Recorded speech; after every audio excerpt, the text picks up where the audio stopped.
Aujourd'hui, dans la Minute SES, on va parler du déficit public français. Le déficit public est souvent présenté comme un problème par les médias et les politiciens français. Mais de quoi parle-t-on et qu'en est-il exactement ? Un déficit public, ça désigne un budget d'État qui est déficitaire. Les dépenses sont supérieures aux recettes. On parle d'un solde des dépenses publiques négatif.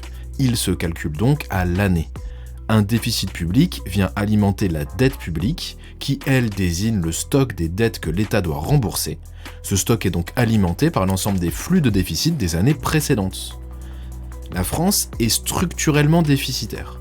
On remarque sur ce graphique qu'en France, le solde budgétaire est négatif depuis les années 2000, et que ce déficit est particulièrement important depuis 2020, conséquence de la crise du coronavirus, avec un déficit public qui s'établit à 161,4 milliards d'euros en 2023.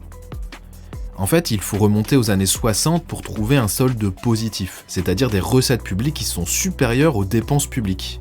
Tu peux voir sur ce graphique de l'INSEE qu'à partir des années 70, les dépenses, en bleu, ont progressé plus rapidement que les recettes, en jaune, ce qui génère un déficit public annuel.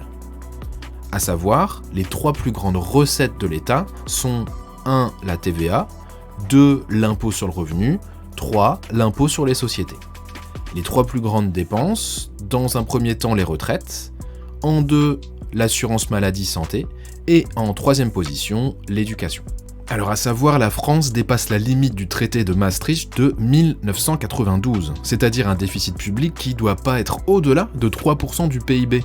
Il s'établit aujourd'hui à 5,5% du PIB en France.